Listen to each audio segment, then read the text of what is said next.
thanks for having me. I mean, I've been around Turk for a while. I've known Heather and her crew and a lot of folks at Turk. So it's great to actually be part of the speaker series. And I think it's awesome that, the speaker series has traditionally been, pretty focused on science in the basin. And I think it's great to sort of expand to other areas of science, nutritional science and stuff.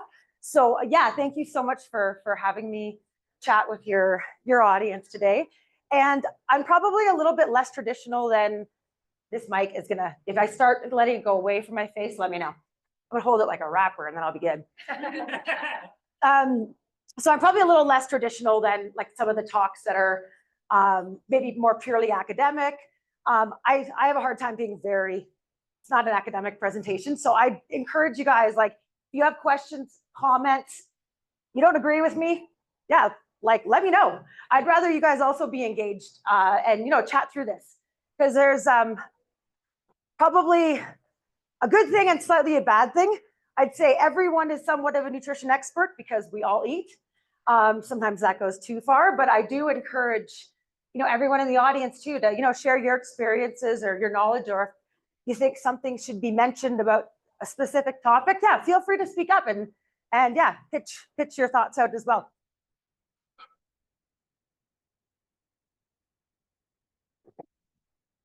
All right, so we'll get this rocking with actual stuff.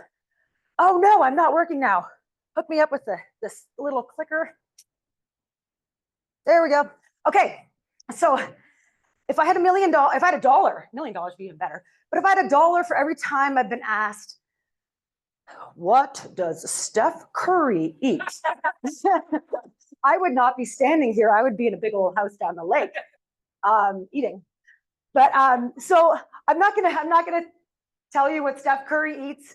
Everyone's very different and individualized, and that's what I really love about my field, is that it is really, really individualized. And when we start digging into the physiology of sport and individual physiology, we get to really experiment with what I call nutritional physiology. And so if we look at these two athletes, I've definitely had, people ask me, how really different is sport nutrition or performance nutrition compared to everyday nutrition? How different is NBA nutrition compared to World Tour cycling? How different is soccer compared to running? And I'd say it's really, really, really different. But there are foundational pieces that, regardless if you're, like the best, you might argue with me, but best basketball player to ever live, in my opinion, that continues to keep getting better as he gets older, to, 5-time Tour de France winner, got Froome here. And, or, there's some different athletes right here. And I'd say that, the sports they're engaged in, quite different in terms of physiological demands, but some of the foundations are very similar, and they can translate to any of these athletes here. So just so I can get an idea of who's kind of kicking around here, and I'll try to see past the light. So raise your hand, or you can stand up. I like standing up during presentations. I cannot stand sitting for that long. So I can get you to stand up if you want, or you can raise your hand. So stand up or raise your hand if you consider yourself an elite athlete. You are an elite athlete if you don't waste energy standing up and you're saving your legs. The riders I work with, they like literally ride their bikes and then sit. They don't move. They don't move. All right. Raise your hand or stand if you consider yourself a recreationally competitive athlete. We got a few here. Awesome. Consider yourself a full fun athlete. Yes. Full fun. I don't do anything I don't think is fun. Once it stops being fun, I stop. Who here considers themselves a retired athlete, but you're no longer competitive? That might actually be me. And who considers themselves an active person with a goal of staying strong with a long health span? You can have more than one choice too. There's no rules to my game. And then the last category, specific for Tahoe area, you're actually a really good athlete, but you're reluctant to call yourself an athlete in Tahoe because the level of athlete in this part of the world is completely skewed. If you're good, there are about 100 people who are better than you, and those are just the B-class athletes.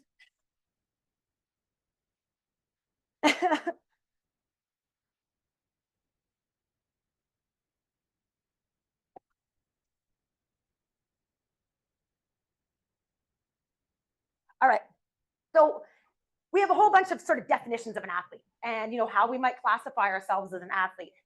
And even though I've done research in athletes in connective tissue nutrition strategies, looking at connective tissue health and injury recovery, and also looking a lot in the GI space, gastrointestinal stuff, GI stuff with endurance athletes, there's still, even in the most well-established research groups worldwide in sports science, we still don't agree on what defines an athlete.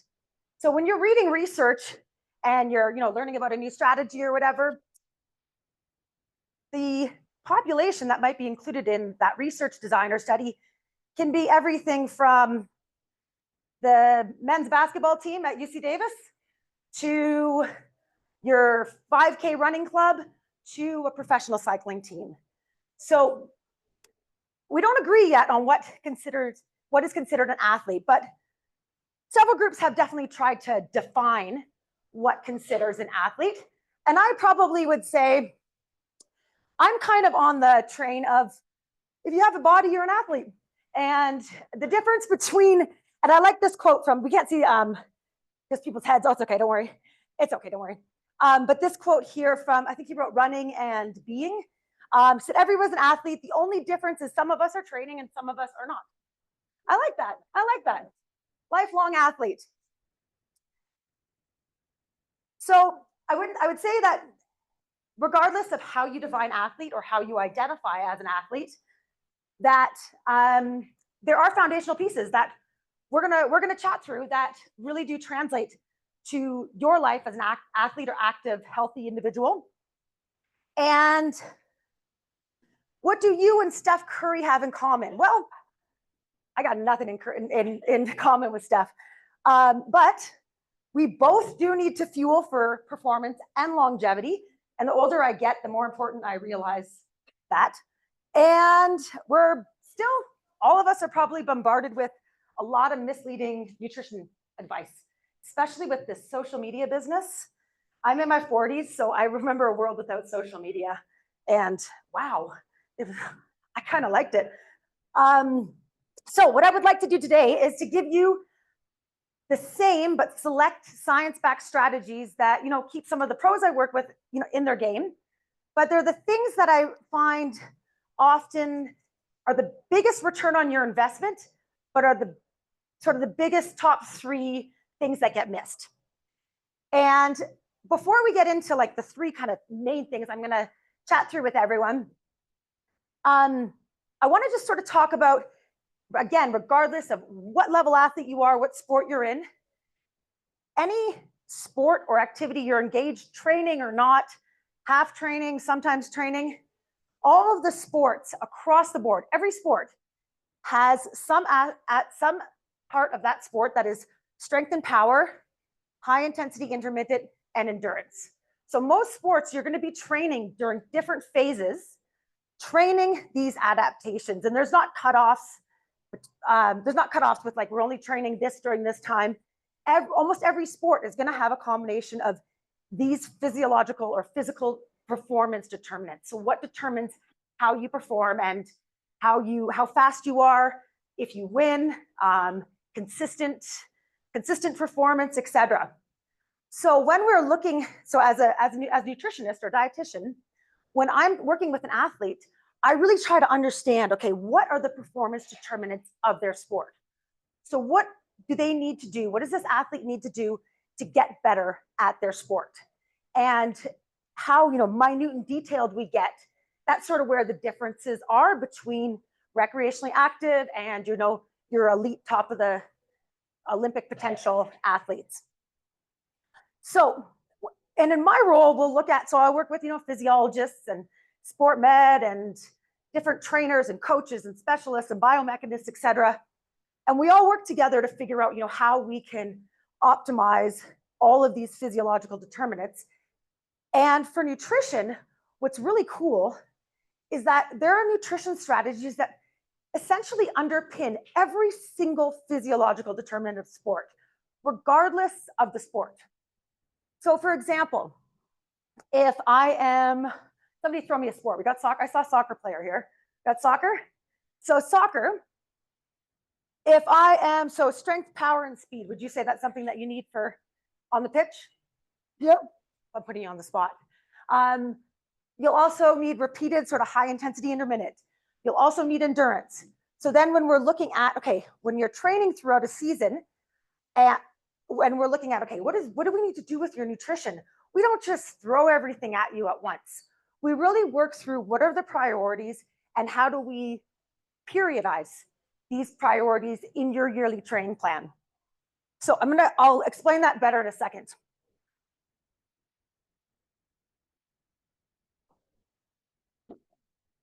So with your sports or the activities you do, take a second to just think about what do I need? What are the physical or physiological determinants of my sport? What do I try to work on? What do I need? Whether it's Nordic skiing, whether it's mountain biking, what do I need to be able to do my sport? And whether or not you're competing or not, whether or not you're paddling, what does your body need to do that sport, to get better at it if that's your goal, or just continue to do it if that's your goal? And what strategies underpin, what strategies in terms of training, nutrition, everything, but from a nutrition perspective, what strategies, what nutrition things do I need to do to make sure that I'm optimizing these aspects of my performance? So with NBA, for example, I don't just go into the team and be like, okay, these are all the things we need to do. Here's all your strategies. Here's a bunch of supplements and go. We really work through every phase of the season. And NBA is a bit unique in that a lot of the season is the same. Like play, recover, play, recover, play, recover, fly, play, recover, fly, play, recover. It's kind of a bit of a crazy sport in that regard. But some of the priorities that really are important in that sport is adaptation, especially with the rookies when they first come into this sort of level of play. So adaptation to the game, to their training, immune system function. When you're traveling that much and on anywhere from 2 to 8 flights a week, your immune system is constantly being taxed, especially with like late night games, sleep schedule variability. And then in the bottom, we just have cognitive function and focus. And that's an area that, when you're looking at the cream of the crop, and like, these are all really, really good players, what's going to make a difference on the court? And sometimes that is your cognitive function, your reaction time. Who's been, skiing for a day, and kind of the end of the day, you're like getting tired, a little sloppy, and you're like, and that's, we always hear that that's when most injuries happen. But that's also when we probably are getting a little bit low in energy. We probably haven't eaten for a few hours. So our blood sugar or blood glucose might be a little bit low. So our brain isn't getting the efficient fuel that it needs. And our reaction time might be a little bit slower. That's when we might make mistakes. So from a performance perspective, yeah, that could compromise, your shooting accuracy. From a skiing perspective or biking perspective, yeah, that could compromise or increase your risk of injury. So little things like this that we don't necessarily think about, your nutrition plays an integral role. We start being able to tease out those details when we have this, comprehensive yearly training plan built out. I don't expect anyone to see this or read this, but from, at the elite level, we basically have every day of the season planned out. And then we have the micro cycles, so like the day-to-day, then the meso cycles, the week to week, and then the macro cycles, which would be like multiple weeks. So it might be something like the race prep phase, race phase, transition phase. So us recreationally fun athletes, we don't do this anymore. We just get out and do what we feel like. But when we're looking at nutrition priorities and performance priorities, we really try to periodize our priorities. So we're not doing everything at once. That's like going on a new diet and doing everything at once. How long does that last? Not very long. So we really try to figure out what is the goal for this phase and what nutrition strategies do we need to implement and work on and really nail down to optimize that phase and the adaptations for that phase. So for example, if I have an athlete that, and it's anything from honestly, from cycling to even paddling, like whitewater paddling, where explosiveness is really important to their performance. Soccer would be another example. So if we have a period where the athlete is doing some like plyometric work in the gym, so like box jumps, who's here has done sort of plyometric, more explosive work. So that's the type of work where you're working on trying to get your body to be more explosive and create more force, more force faster. So with nutrition, what we would make sure that is sort of happening during that phase with nutrition, we'd want to make sure that vitamin C intake is optimized because it's a cofactor for connective tissue synthesis. We would supplement with collagen depending on the athlete and then their phases. And we would make sure that, carbohydrate bioavailability, we would probably give some creatine in that time. So we really make sure that every phase is really underpinned by sort of optimal nutrition strategies. So what we're gonna take from some of these complex strategies today are a few things that I think are the bigger return on investment. So these are the things that I think would be at the bottom of, not at the bottom of your pyramid, but like the really foundational pieces that I think make a really big difference or like a bigger return on investment for your health, for your longevity, for your recovery. And sometimes they're not the things we necessarily hear about. Like, when you hear sport nutrition, you'd be like, oh yeah, she's gonna come in and tell us to eat carbohydrates and tell us to eat fruits and vegetables. And probably 20 years ago, I would have done that. Now that bores me. So I hope I don't bore you tonight. So one of the things that I think, no matter if you are 75 or you're 11, protein intake and what we're learning about protein intake and how important it is for just recovery, for being able to continue to do your sports for a long time. We're like, yeah, we know protein helps with recovery, but do we really know if we're getting enough? Do we really know if we're sort of optimizing our protein intake? And some of the research in this space has evolved recently. Whereas if I was talking to you probably 2 years ago, what I would be telling you would actually be a little bit different. And I'll talk you through that a little bit. The next is injury reduction. And if you see RTP, just means return to play, or we use the term return to performance because it has a more positive swing. So we return to performance. And I'm going to focus a little bit on concussion stuff in that section. And Alex can probably attest to it. I get on a soapbox when it comes to concussion stuff. I've had a few. I wish I knew what I know now 15, 20 years ago. I remember parts of my life. And then immune health. And we're going to look at immune health, not from like, oh, eat your vitamin C, eat your fruits and vegetables. We're going to actually look at the gut. And the gut is your body's biggest immune organ. Does that sound good? Yeah. All right. So we have two personalities with protein intake. We have who would say, you don't have to admit it, but you can if you want, who would say they might be the type A person where they are very scheduled. They know they are going to eat 20 or 30 or 40 grams of protein every 3 to 4 hours throughout the day. Heather, I know you. I know you have those almonds. Anyone here type A? I used to be. Now I just am definitely a type whatever. And then we have, a lot of times what we end up doing with our lifestyles and how busy we are, we end up being the backloader type. So we're waking up in the morning, we're getting out the door, we might shove a piece of toast in our mouth, we might grab some cereal, and dinner is our biggest meal. That's when we're tucking in, maybe not 72 ounces of steak, but I know some boys in here that probably could, little 11-year-olds over there. So what the sort of, I guess, North American lifestyle kind of supports with just our work schedules and demands and just what we're used to, it's like dinner is the biggest meal. And a lot of athletes, if I went through kind of a food record or, like a little video food log or whatever it is, they would probably get like 70, 80% of their protein needs in at the end of the day. In some cases, that doesn't really matter. not going to be a make or break. But, and I would say historically, I would have given you a different answer historically. So I'll explain why.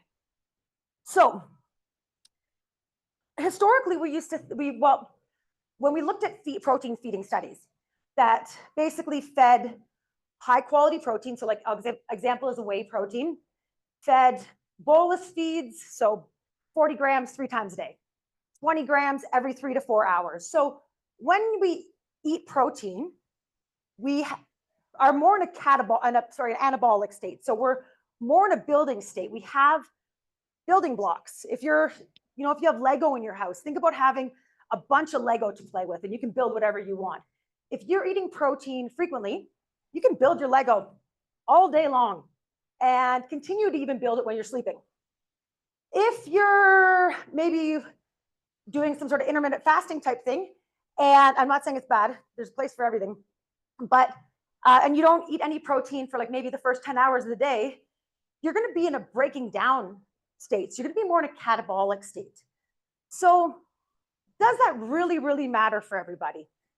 Maybe not, might not be like make or break for you, but if you're trying to really recover as well as you can from various training stimulus, your protein timing is probably going to matter more.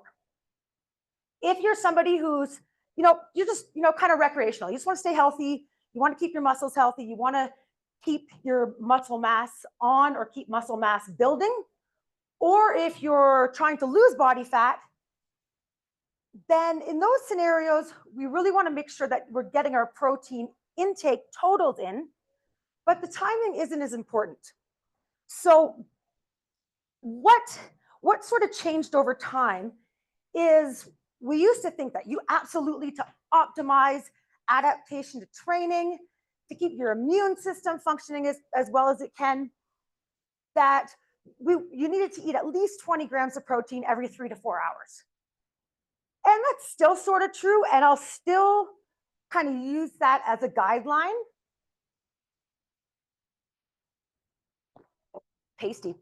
All right, I'll still use that as a guideline for athletes because of the training structure of 2-3 a day training. Yeah, you absolutely need to be more diligent. But if we're just looking at protein synthesis or keeping lean mass or building lean mass, as somebody's doing weights maybe 3 times a week, your total protein intake is more important. So if you're somebody who's maybe works for you to do some sort of time restricted feeding or intermittent fasting, and you're worried about I might start losing muscle mass, and we know that keeping and building muscle mass is the main factor that is linked to longevity and more like health span. So your lifespan, but your lifespan being healthy. So the lab I worked in at UC Davis, Keith Barr is the lab. He's the professor that runs that lab, and he does a lot of work in longevity and muscle and connective tissue health and longevity. So I definitely come at this from both angles, from elite sport, but also sort of the health span aspect as well. So yeah, we got some numbers, and what I'm basically saying is if you're an elite athlete, yeah, you need to be more diligent with your feeding time, stick to the every 3 or 4 hours. And if you're, kind of recreational, just, mostly get your protein intake in that 24 hours. But there's a little more to it. So I'm giving you some throwing up protein. What's protein? How do I know I'm getting enough protein? So what you can do if you want to pull out your phone, you can calculate or take a screenshot. I work in kilograms, and I have had a lot of people be like, can you do that in pounds? I'm sorry, I actually refuse. All academic research is in metric. So I have to reverse engineer that, and I am not smart enough to do that. So I keep it in kilograms. If you want to do pounds to kilograms, divide by 2.2, and then you get your kilograms. So with somebody who's say around 70 kilograms, if I wanted to figure out, how much protein do I really need to make sure I'm maintaining my muscle mass and, possibly putting on muscle. Putting on somewhere between, it's a big range, 1.7 to 3 grams per kilogram body weight per day. So I'm going to give you these numbers, but I'm actually going to turn it into real food. Don't worry. So 120 to 210 grams. You're like, yep, what is that? What does that mean? I'll tell you in a second. And then timing and type. So when we look at like the type of protein we're eating, the timing, all of these factors will influence your sort of protein needs, the type, timing, if your protein needs are increasing or decreasing. So for example, if you come up to Tahoe and you're doing a training camp at moderate altitude, your metabolic needs, so your energy needs, as well as your protein needs will increase for the first few days of that camp. And if, an environmental stress, if maybe you're doing some heat adaptation for cycling, those are all environmental stressors that will temporarily increase your body's protein needs. So in that case, I'd probably go towards the far end and you'll probably hit it just fine. But if we are shooting low and we're not hitting those needs for some of those periods when our protein demands are higher, we might actually slow our recovery or compromise adaptations. So with altitude, for example, athletes will go to altitude for, to increase their hemoglobin mass.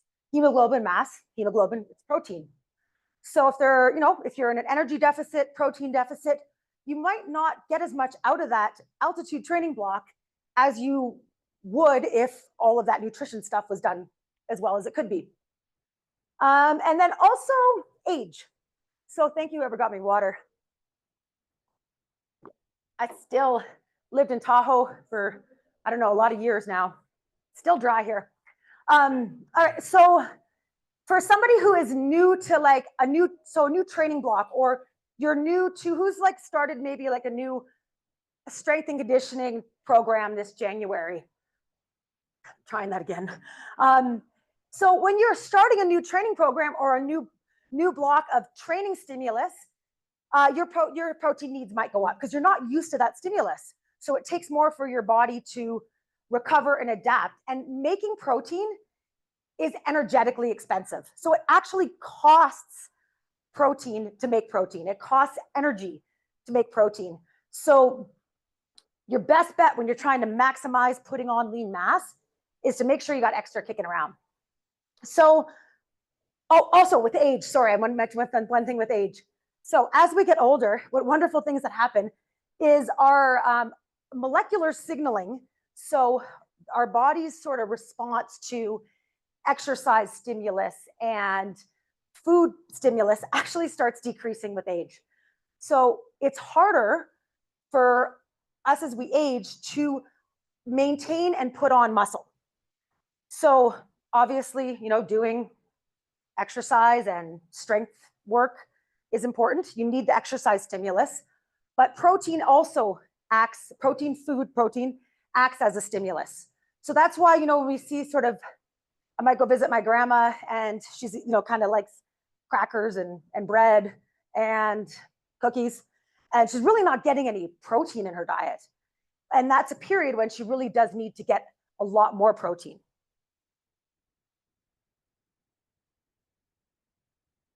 So you can Google any of this stuff of like, okay, well, what if I need 200 grams of protein? How do I get that? What does it look like? If I eat mostly plant-based protein sources, do I need more? And what does that look like? So again, probably a few years ago, if you asked me, if I get 200 grams of protein from plant or animal protein, would it be the same?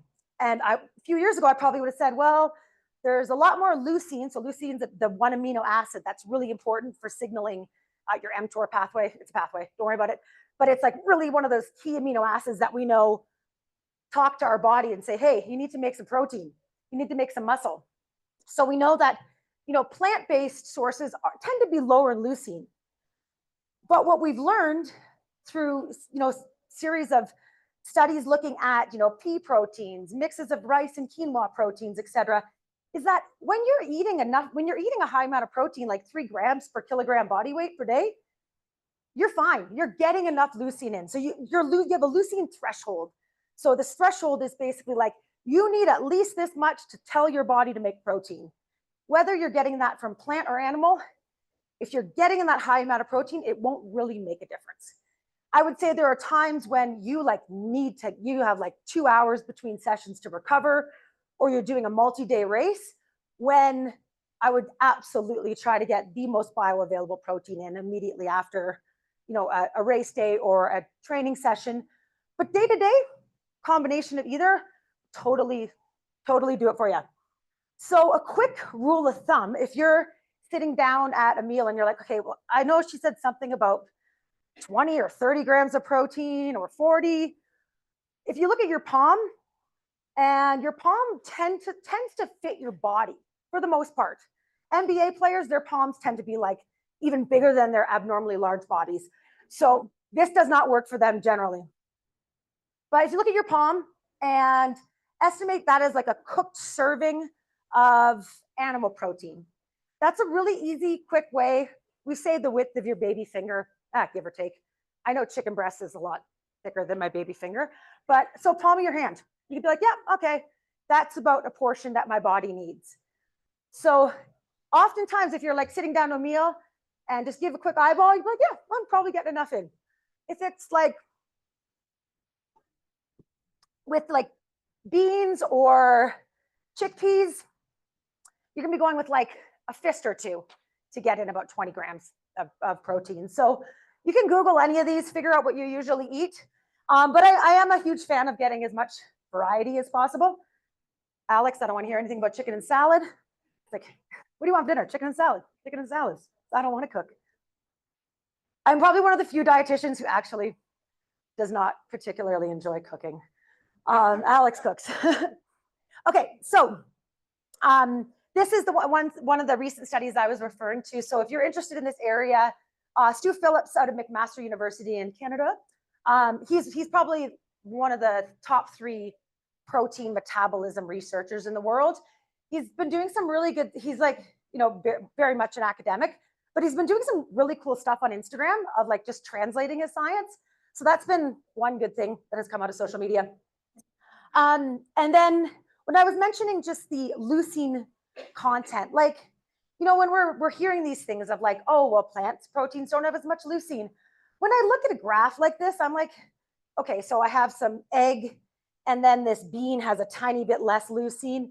But over the day, like, is that going to be a huge difference? And I think we get caught up in like these like numbers and calculations and forget to look at some of this stuff more holistically. And I think that goes across the board with nutrition.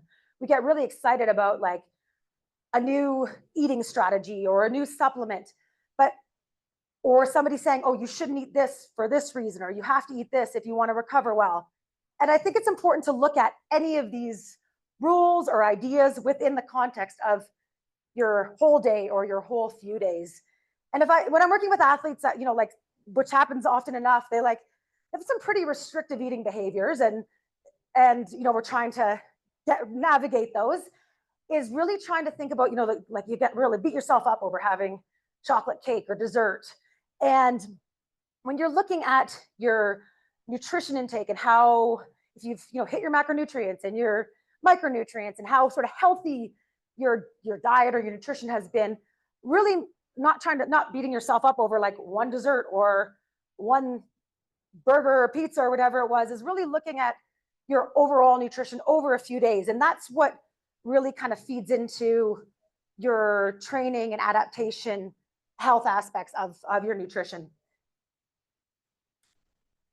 So some of the things that we've found works with different sports for hitting those protein targets.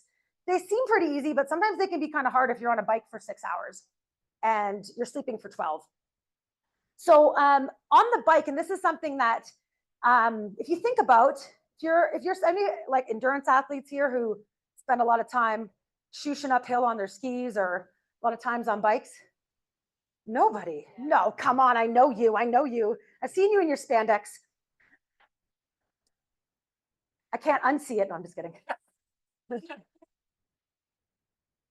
So, but even like long days paddling, long days hiking, some of the ways we've found that works to get protein in when you're, your appetite sometimes isn't super high when you're working out or exercising, is some of the protein waters. So there's some protein waters, like they work. They're a way to get some protein into the bike. And if I have a rider who's had breakfast, rides 2 hours later, rides for 6 hours, gets back, has a shower, it's like 8-10 hours sometimes before they have had any protein. So they end up being in quite a catabolic state. So even in long stages, like some of the Grand Tour stages, riders will have protein on the bike.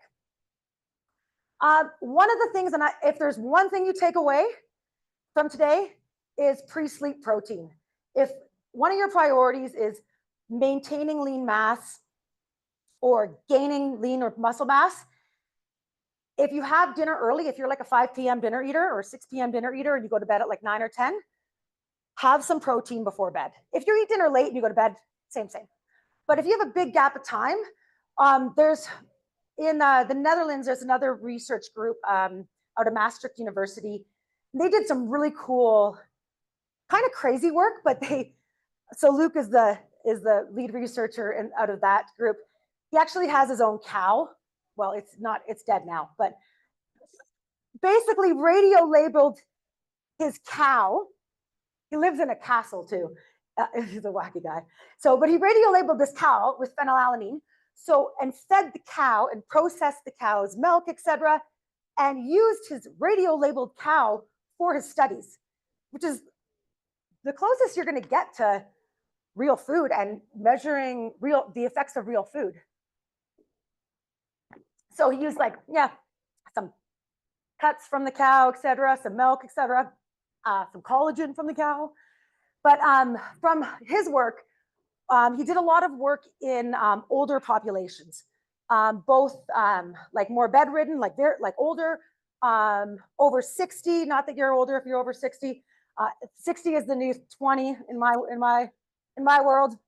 But having a high dose of protein before bed substantially increases the muscle protein your body makes in your sleep.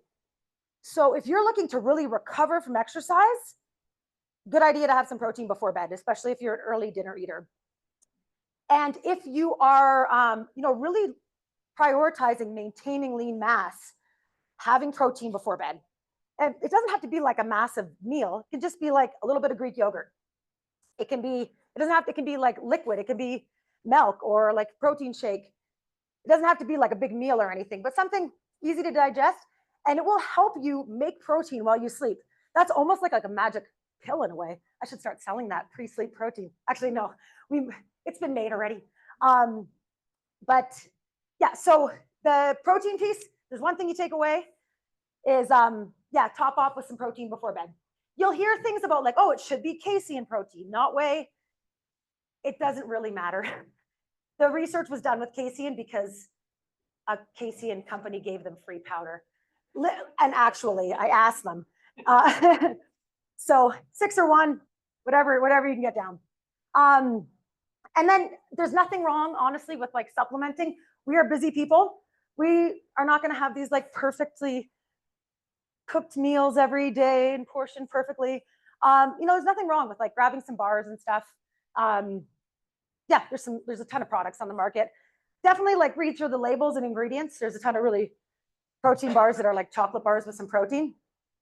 And then, just plan and prep, like, kind of look through your grocery list and what you usually have in your fridge, and remember a couple things from what we talked about tonight. And you could be like, oh, next time you go to Grocery Outlet, everyone knows I love Grocery Outlet, and they have Greek yogurt on sale, buy 6. If you beat me there. Okay, so that was the sort of the protein piece. Any questions, comments?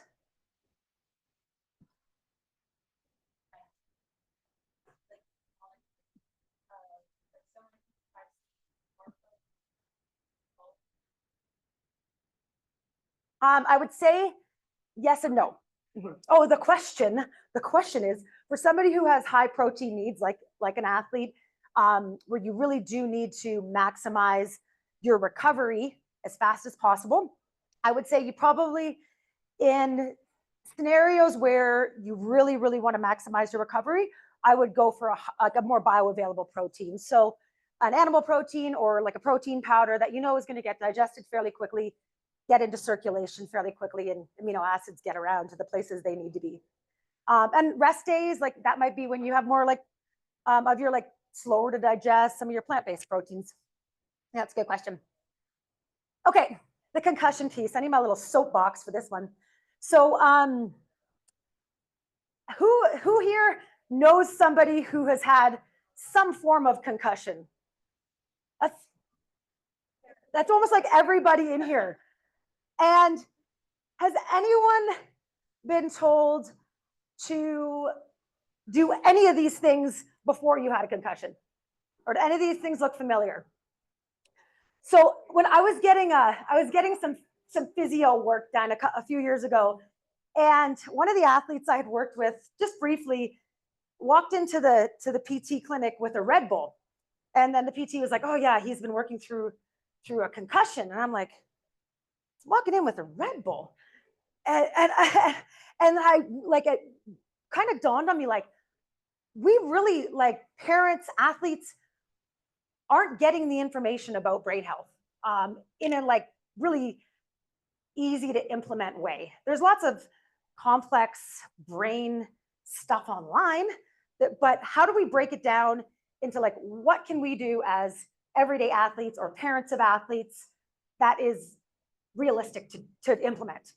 So I've been lucky enough to have a couple of good colleagues that have done research in concussions, omega supplementation, and concussions in rugby sevens out of Canada, and a couple of these other areas. It's really hard to research concussions.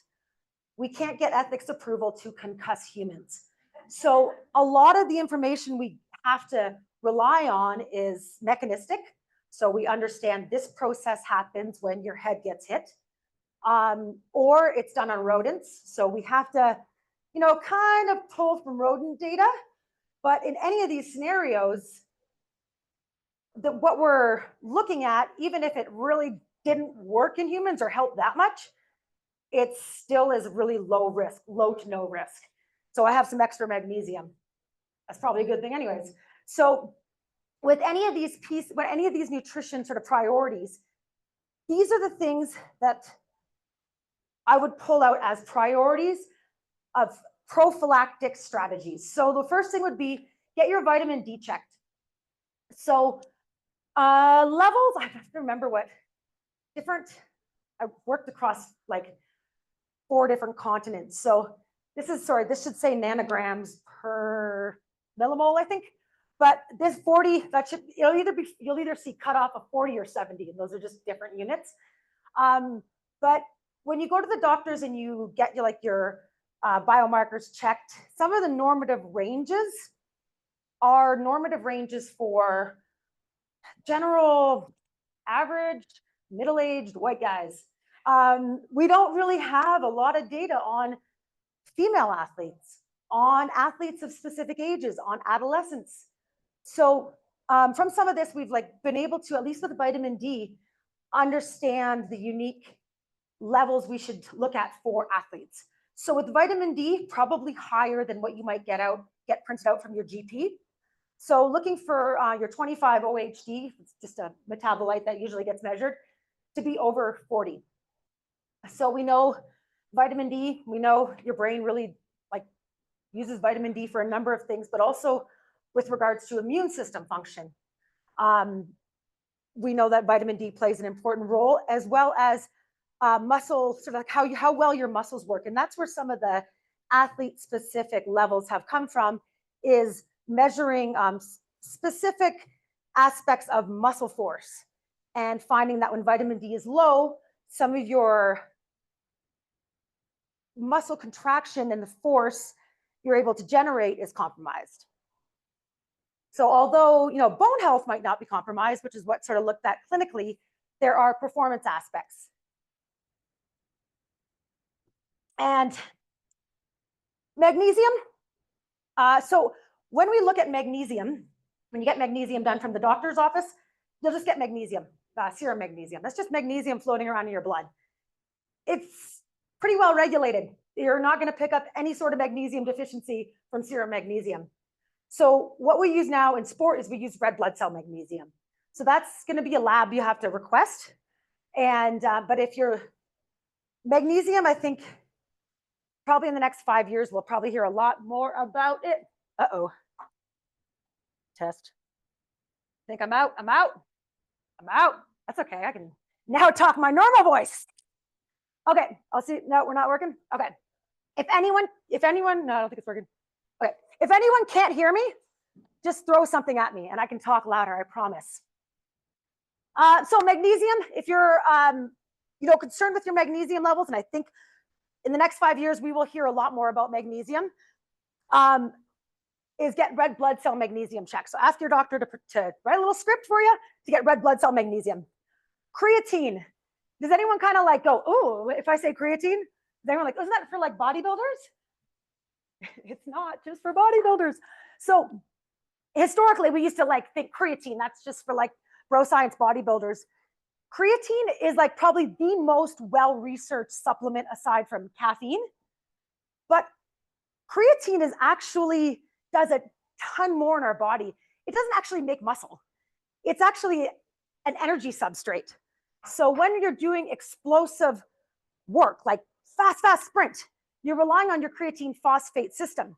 So when you have creatine phosphate and stores in your body that are good, you can use that to sprint again sooner. You have those, you can recover those ATP stores. So energy substrate is one piece, but in our brain, when we get a head bonk, our brain goes into a hypermetabolic state. So it's like, shoot, I need to fix this. Like there's things wrong. I'm trying to repair myself. It needs more energy. It needs more energy to repair tissue, to deal with the inflammation. But in some scenarios, your brain's ability to use glucose is compromised. So you're kind of in a no-win situation. You're like, your brain needs more energy to heal, but it can't use glucose, which is it's basically one fuel that it uses really well. Can't use it properly. Creatine can kind of back up the glucose. So having higher creatine stores before you have a concussion gives you a little bit of a buffer to use creatine phosphate to produce energy in your brain. Now, creatine doesn't really get across the blood-brain barrier very well. So that's why it is important to have like stores of it. So you're taking small doses daily. Omega-3s, we know you guys have all heard, we know omegas are good for your brain, et cetera, et cetera. The one thing, if you're concerned about your omega intake, I often will do with athletes get this, it's called an omega quant index. So you can order this, it's like $40. It's a dry blood spot. So you do a little prick in your finger, put it on the card and send it in, and it's validated. Thank you. Testing, yeah. So it's a validated biomarker and a validated method for testing your omega-3 levels in your body. I would say a lot of people actually are low. So the omega-3 quant, it's the information you get back basically will give you a cardiovascular risk, disease risk score. But we use that to infer sort of optimal levels of omega, EPA, DHA in the blood. So in a lot of athletes will honestly, like, how many of us eat salmon or fatty fish 3-4 times a week? I don't. That's too expensive. But so a lot of times we'll end up supplementing with EPA, DHA and just, getting a high quality supplement. Magnesium, similarly, and I won't get into magnesium a ton, but something to just keep an eye on in your diet. High antioxidants, lots of fruits and vegetables. I'll get into that with some of the gut stuff. And the interesting part that I really think is kind of cool with brain health and concussions is when you get a concussion, your gut microbiome actually gets affected.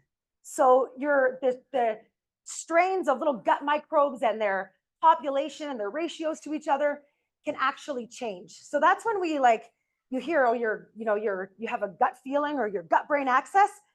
They crosstalk. These things crosstalk all the time. And vice versa. If there are certain strains of microbes in your gut that we know are important for certain aspects of brain health, mood regulation, depression. So the gut health piece, I think we are starting to really figure out how important it is for almost every aspect of almost every organ in our body. So those are some of the prophylactic things I recommend for concussion. So hopefully if you do get a head bonk, you will recover faster, have sort of less severe symptoms, hopefully. The mice did anyways. So I have this online. If you want it, just you can send me an email and I'll send it to you. So this is just an example of a concussion protocol that we use with athletes if they get a concussion. So every sort of sport and team, it's a little bit different. But the one thing I will say is, you see the Cinequil product, and I'm not advertising Thorne or Cinequil or anything, but they ran a really cool study, and they ran it in AAA hockey players out of British Columbia. And they had a really big population size for this study. And they used this, it was called NeuroCatch, and it was basically like electrodes that measured certain brain waves that we know measure reaction time, decision making. And they basically had parallel designs. So one group had nothing, or like a placebo. Other group had this Cinequil formulation, which has a lot of the stuff here in it. And they measured subconcussive injury. So even getting jolted on a basketball court or falling on your butt on the ski hill, even those like additive little jolts, and like even if you snap your head down and you clench your jaw, even those additive subconcussive injuries over a season can actually compromise sort of your brain health. So I don't want to get you freaked out about every bump or bruise. Your brain heals itself, don't worry. But what they showed with the nutrition intervention was that there was a measurable decrease in subconcussive injury over the season using the NeuroCatch measurements. It's really hard to measure concussion. Like we use this, we use the online SCAT6. I think it's at SCAT6 now, which is like an online questionnaire. For adults, I would suggest, you can do a baseline. For adolescents, we've stopped using the SCAT questionnaire thing online because their brains change so fast. It's not really a viable tool, unfortunately. Okay. So in terms of just looking at, what goes on with the concussion, the things that I mentioned more were just, we know we have an inflammatory process. We know that there's increased metabolic demands. We know that there's some changes in metabolism in your brain.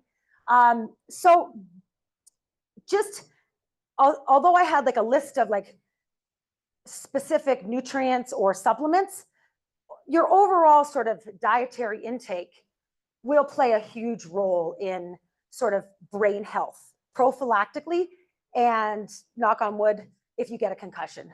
So it's not just like, plug in these supplements and you'll be all good. It really is like your dietary intake as a whole. If you're interested, these are a couple of like just studies that I think are good. I'll just put them up there just so you know. And then there is, as I mentioned, there is the SCAT. It's the SCAT6 now. So every few years, all the leading researchers in concussion, they get together in Amsterdam. I don't know why it's in Amsterdam. I do know why. But they'll revise the SCAT tool sort of every few years. This is freely available online. So historically, I would have really pushed to like do a baseline SCAT at the beginning of the ski season for your kids. Now, like what we know about just sort of brains changing so much, I don't know if it would really be useful. But for adults, yeah, it can be a good tool. And I think I've like worked with quite a few athletes through concussion processes, and sometimes it's a process you really have to take ownership of and get sort of the specialist sort of help you need. And I find sometimes athletes will go to their GP and be like, oh, just wait and see how the symptoms are. Just wait and see. If you start doing that, then stop doing that. Start getting a headache, stop doing what gave you a headache. And it can be a frustrating experience, but there are more and more sort of tools online now for, like, there's the Concussion Alliance is a really, really good group that has a ton of resources online. You just might need to get someone else to read it to you if you have a concussion. When you're talking about concussion, what about soccer? Headers, the headers, yes. I liked when they didn't allow headers early on. Yeah. Oh, repeat question, yeah. So if in soccer players, when they head the ball, yeah, absolutely. That is definitely a concussion risk. It's part of the game, unfortunately. They're like, if I have any like massive football fans here, I'm sorry, but I will like not let my kid touch a football. I'm just like, that the concussion rates in football are insane. So I'd say soccer better than football, American football. That gets confusing. So yes, definitely like concussion risk with headers. Yeah, adolescent, like younger athletes, they do not allow headers at all. But pro, yeah, they head the ball and hopefully don't do it too much or don't do it too hard that you cause a concussion. But yeah, subconcussive injury probably happening. Mm-hmm.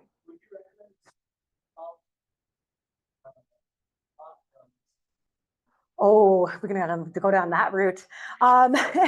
In some aspects, yes, but oh, sorry, I didn't repeat the question thing. I'm never gonna get it right. So the question was around like brain fog, sort of if it's post-viral infection like COVID. Would I recommend a similar nutrition protocol? I'd say like from a mechanistic perspective, some of the recommendations or nutrients make sense, but it's not an area I like am an expert on at all or know enough about.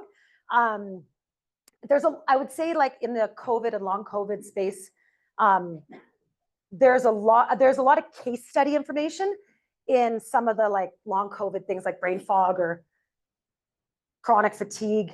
I don't think we know enough yet, but I would follow like the Mayo Clinic has a pretty comprehensive research group that's looking into a lot of these like long COVID symptoms.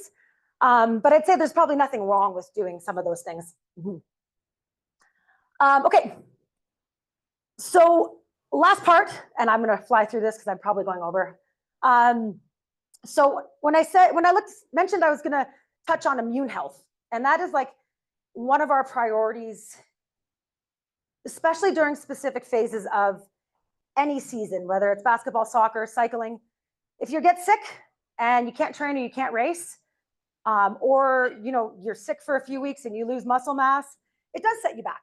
And we've learned a lot about immune system function from our experience with COVID. So it's like kind of common dialogue now, the immune system health. So I'm not going to tell you to drink and eat vitamin C and all that. You guys know all that.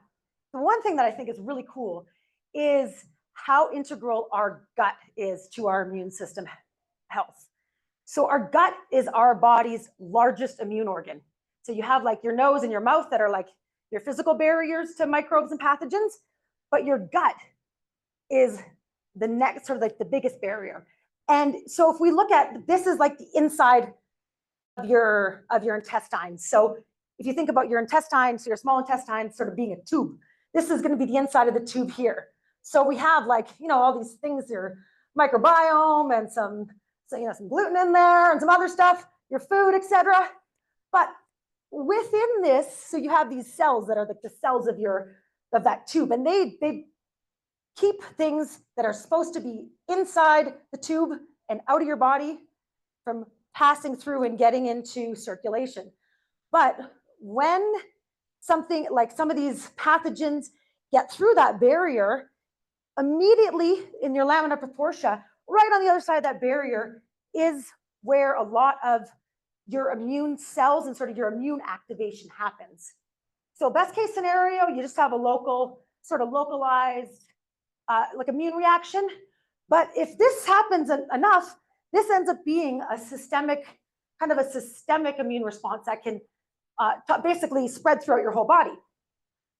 But what's really cool is your gut barrier, so how healthy your gut barrier is, and the microbes inside your gut and some of the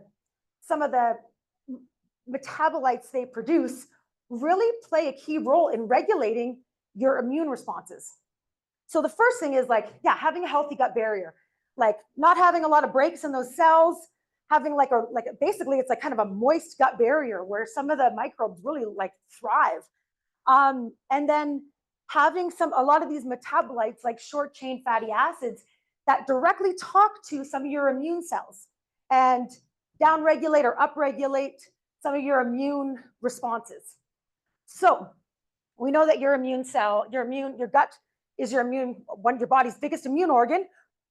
How do we modulate that? How do we make sure our gut is doing what it's supposed to do? So some of the stuff we're born with, we're born with our microbiome, a certain part of our microbiome, I'll say. Some strains of bacteria, so when I say probiotics or microbiome, I'm talking about these like fancy words here that you'll see on your yogurt container, your bifidobacterium, lactobacillus plantarum, blah, blah, blah. A bunch of these long words, there's a whole bunch of them. So you have all these kind of different strains that live in your gut. Some of them are beneficial, some of them are not as beneficial, some of them are beneficial in the right ratios, but there's all of these factors here affect your gut microbiome health. So there are some strains that we can, if they get, let's say, killed from a couple rounds of antibiotics, wiped out, some of the strains we can reestablish fairly easily from food, or some strains are a lot more resistant to antibiotics. Some strains we cannot get from food. Akkermansia is probably one that would be the most popular strain right now that we're learning about. And Akkermansia is one that plays a really important role for regulating blood glucose and regulating A1Cs. So whenever I have an athlete that brings me their blood work and they're like, I'm an athlete, my A1C is high, we'll actually also look at their gut microbiome, because there's no reason why their A1C should be high. And then when we dig into it, we're like, oh, you've been on 6 rounds of antibiotics in the last year. So just digging into some of those factors. Oh, I did that. I did not know I animated that. That was an accident. So the cool thing with athletes, though, is that we know that physical inactivity is not good for your microbiome. We know that moderate activity is really good for your microbiome. Intense activity, like what a lot of us do, actually is good and also bad. So we know that when you do really intense exercise, your body shunts blood away from your splanchnic organs to your working muscles. So when you are not getting blood delivery to your intestines, you get breaks, kind of that leaky gut, the whole leaky gut thing. So when athletes are engaged in regular intense exercise, that's when we put extra attention towards really making sure that gut barrier is repaired as fast as possible. So if you are, we don't have too many endurance athletes here, so I won't get into this in any sort of detail, but there's circadian effects of if you change time zones. Has anyone changed time zones and like really their gut just did not feel right? And sometimes that's, yeah, so there are like circadian hormones that regulate your gut function, your gut motility, your bowel movements, weight, travel, circadian changes alongside all of the exercise piece plays a role in your gut microbiome. But the cool thing is athletes actually have some higher amounts of certain strains that buffer, I'm going to say buffer lactate, it's not exactly the right term, but you know when you get burning muscles, you get acidosis? We actually have lactate metabolizing strains. And athletes, I'm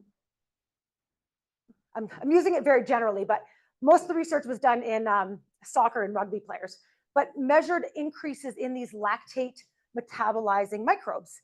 So there's actually adaptations that benefit performance aspects in your gut. So I think, in the next era of sport nutrition and ergogenic aids, the gut microbiome might be something athletes will be trying to modulate for performance. So this is the whole splanchnic hyperperfusion thing. So I won't get into this, but that's sort of the gut injury piece.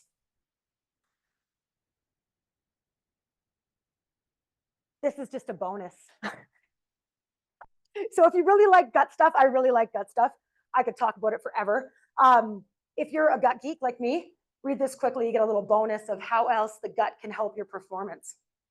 Do you know that if there is a strain, it's Lactobacillus plantarum 299V, but actually shown to improve iron absorption from non-heme iron, so like plant sources like spinach. So when I went down the path of trying to get my iron levels up, I started taking that bad boy. I don't know if it helped. I also got infusions, so couldn't really tell. N of 1 study.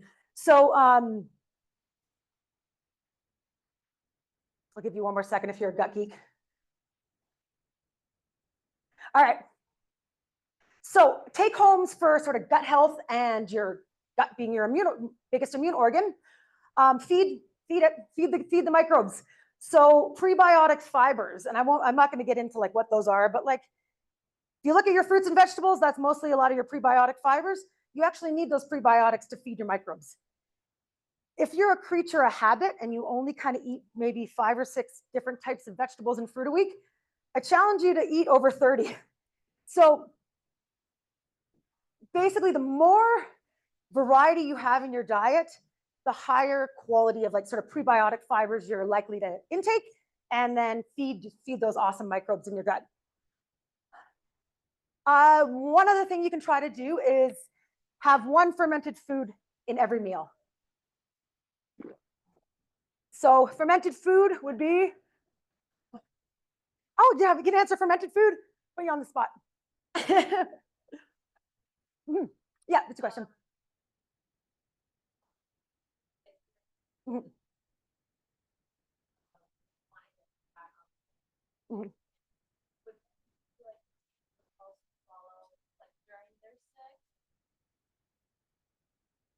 Okay, yeah, that's a great question. So the question was, if you have an athlete who gets sick in season and you're trying to get them healthy as soon as possible so they're not missing games and training, would we use this same protocol?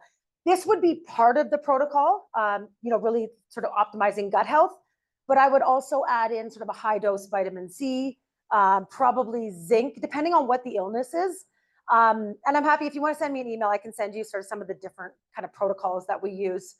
But yeah, the first thing I would do is honestly load vitamin C. So probiotic foods, check your breakfast, check your lunches and dinners. Try to get one fermented food every meal. So if it's yogurt, kimchi, and it doesn't have to be a lot. You can just like grab a little spoonful of kimchi. That's kind of our go-to. Sauerkraut's a good one. Pickled beets. So just getting in, you won't modulate your gut or change your gut microbiome through food, really. If you really need to change your gut microbiome, it usually has to be like a high specific strain. But maintaining it, that's where you're going to help maintain your gut microbiome. And then minimizing those high sugar processed foods, obviously within reason. A lot of our sports foods are technically ultra processed foods. So within reason.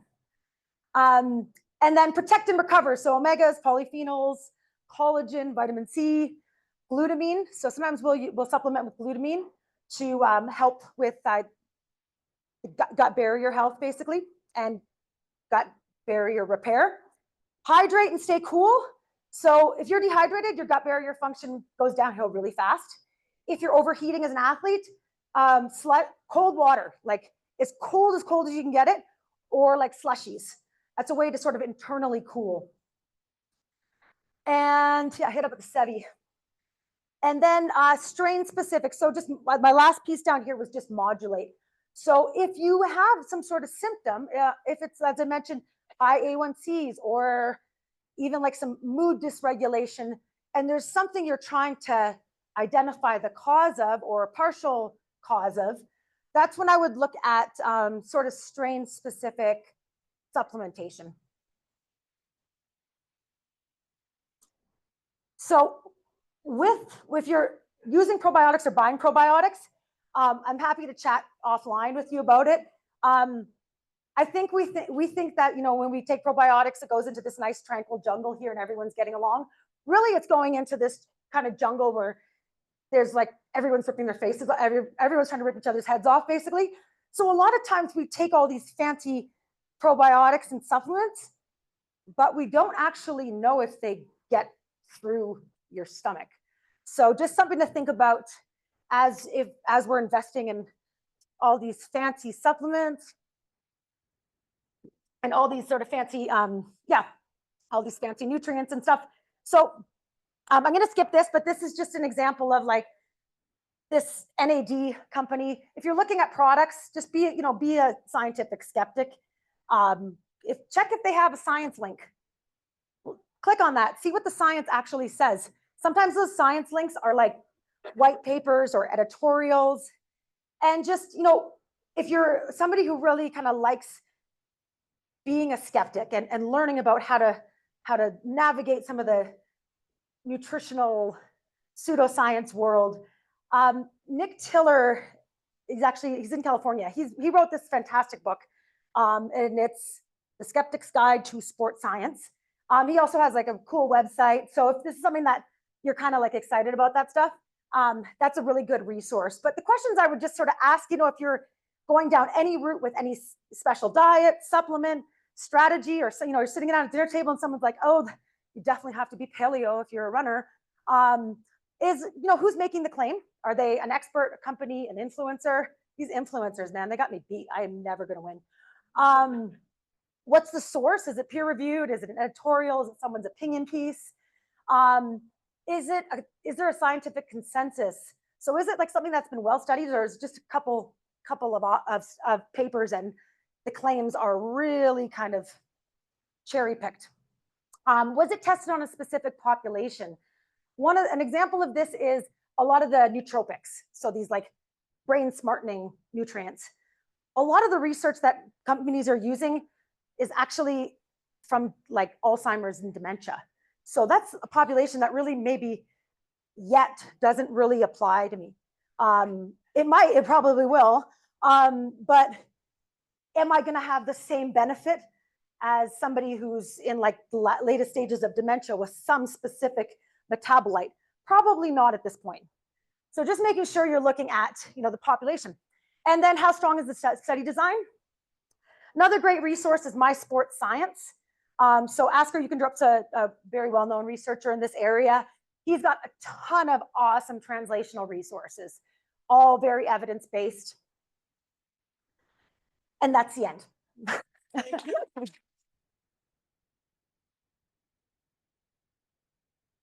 So if you want to reach out to me, I'm happy to give you my email, but you can go through like any of those.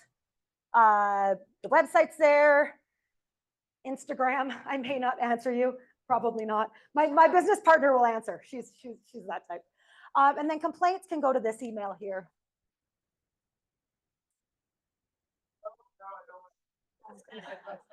You got one more week to get those. All right, I'm sorry, I probably went way over. I don't even know what, I went 22. So actually, Alex took a long time introing. I only went 10 minutes over. So I'm sorry, I went over and probably talked too much, but a specialty. Does anyone have any questions, comments, complaints? Complaint department's that way. Anything they want to share? Oh, yes. If you do not want to listen to me anymore, I am not offended if you get up and leave. If you want to stand up and walk around, please do. It's been a long time sitting. I'm glad I'm the one standing. So collagen. Collagen is probably like the most, what? Oh, can I talk about collagen? Yes, I can. That's the question. So I'll give you the quick lowdown. So from a health perspective, the main reason we were started to look at collagen was that we know that our skin, our tendons, our ligaments, even the extracellular matrix of our muscles, so like the kind of sheathy part on the outside of our muscle cells, is all different types of collagen-based tissue. So we have like 27 plus types of collagen-based tissue in our body. And once that starts breaking down, we can't generate force as well. Athletes will basically, if we have an athlete and we're training force and training rate of force development, we're training like tendons and ligaments to adapt and resynthesize new collagen tissue and the collagen cross-linking. So when I have collagen tissue, it's like protein strands, and there's different like forms of it, but you have these protein strands, and then they're cross-linked. So they're like these cross-links, these attachments that basically turn those protein strands into a tissue that generates force. So you'll have like fibrils, like a tendon or a ligament might be more of a fibril. You'll have like your skin, which is more of a sheet. So all of those are collagen-based tissues. So if, as we get older, similar to like protein synthesis, collagen synthesis starts making wrinkles in my face, but also your collagen turnover isn't as good, basically. It starts breaking down. So with protein, like animal protein, plant protein, dietary protein, we don't get a lot of glycine. So glycine is an amino acid that if we look at the amino acids that make up any collagen in the body, every third amino acid is glycine.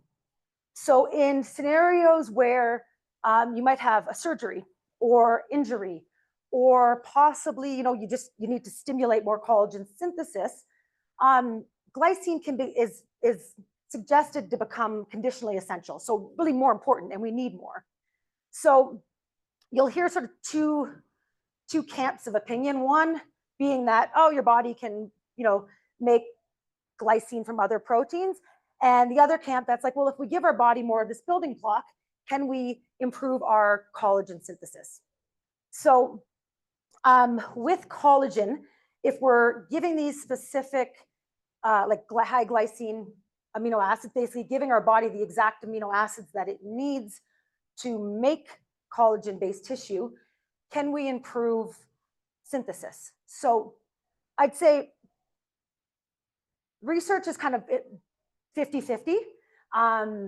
The work we did, our sample sizes were pretty kind of small in a way. Like, well, we did the work in like engineered ligaments. So we like had these little ligaments that were growing from ACLs from surgeries, and basically fed them nutrition and stretched them and tested them and measured them.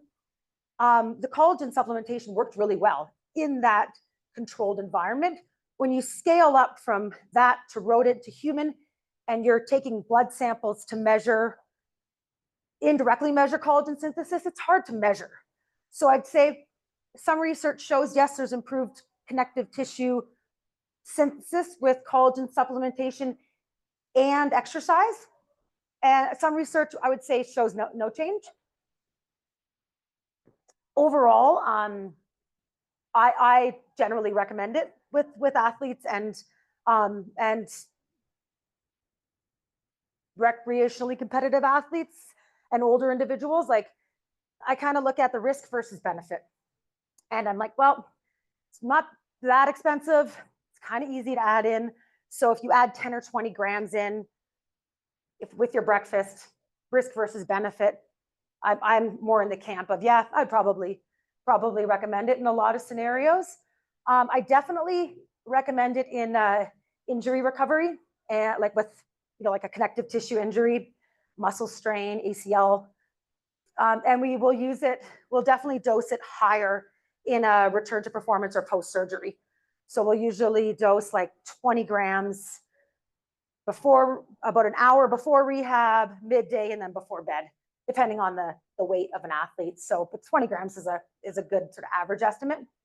So I'd say overall, I'd probably use it for certain phases or every day. If you're using it every day just for kind of general health, probably 10 grams is fine. But if you're using it in a targeted way for training adaptation or injury recovery, I would get a little more granular with the dosing and the timing. Does that answer your question? Awesome. Yeah, I mean, there's a ton of brands out right now. Vital Proteins has honestly just been like the tried and tested. I know their manufacturing process. I know their formulation team, so I have like just a lot more kind of trust in that company, and they have kind of been around for a long time, and they do have a number of third-party tested supplements. So for athletes that are in a drug testing pool, we always have to make sure we get like NSF or Informed Sport tested products and batches. So yeah, that's another reason why we use them. They have a professional line they have a collagen hydrolysate in the professional line that has a couple of other compounds in it that I think can't hurt. So that's the one I would like recommend for like athletes. Mm-hmm. Mm. Yes, I know exactly one. Yeah, it's from the AIS. Yeah. Mm-hmm.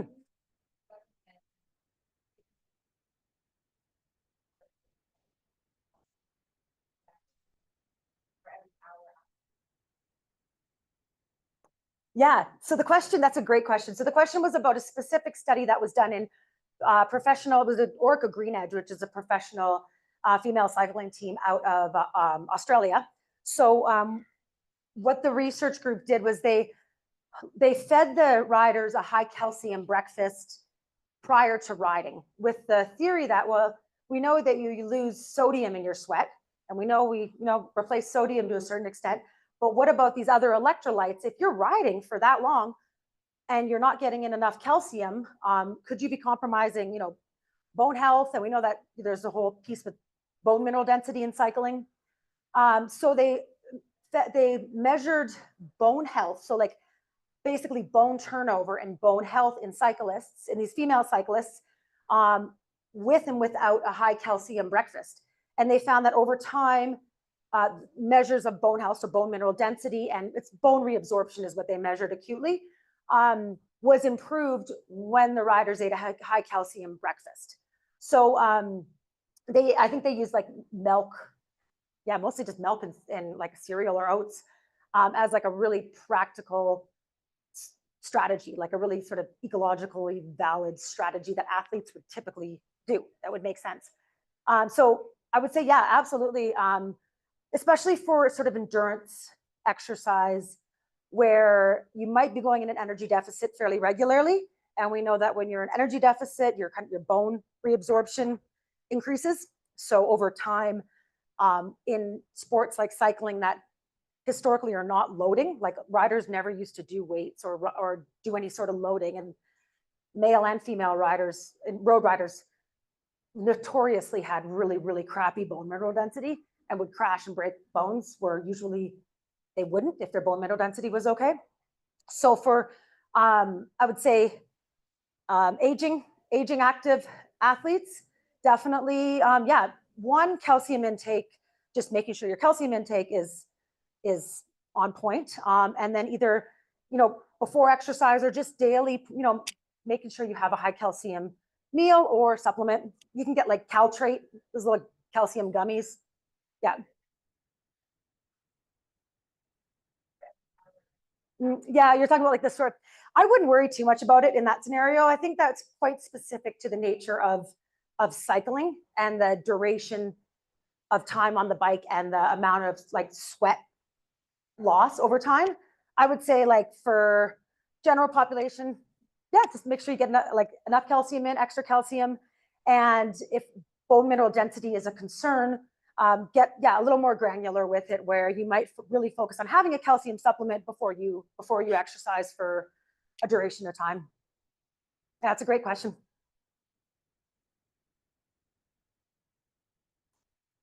Any other questions? Oh, me too. Oh, we'll have a little club over here after. Don't worry. You guys don't feel free to get up. We'll have a two-way conversation here.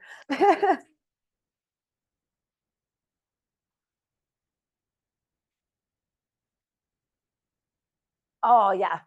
I would say that assumption is definitely really quite exaggerated from a couple of studies. So with the mega dose of vitamin C and vitamin E, so the question was around like vitamin C and the information given that you shouldn't take vitamin C until after you're done recovering from an exercise bout. And the research that led to that sort of conclusion was looking at some endurance exercise adaptations. And we know that you need a certain amount of stress and redox sort of reactions to happen to optimize endurance, some of the specific endurance adaptations in your mitochondria. So in your mitochondria and your cells. And with that research, I think we've really kind of gone a little bit too far with like, oh, we can't have vitamin C around any training or you're not going to adapt. They're using mega doses. So I really, unless you're like chugging down good for you vitamins, like bottle of vitamin C before you train every day, I wouldn't worry about it too much. We do like with certain phases, we will be a little bit calculated with vitamin C. Like we don't want athletes overdoing any supplement, but I wouldn't worry about it like compromising adaptations or when you take it. Yeah, I wouldn't worry too much about it. We will just sort of make sure that they're not overdoing it, like not taking like 10 grams a day. But overall, like I still think like some people have sort of really even pulled that to like being careful about every sort of antioxidant, like, oh, we shouldn't have pomegranate juice because it's high antioxidant. You're going to compromise your training adaptation. So yeah, I really, honestly, I don't worry about too much. Just like mega doses, you really don't want to do mega doses of anything. But yeah, even on the elite level, still even like 2 grams is fine. Yeah, it's a good question. Thank you.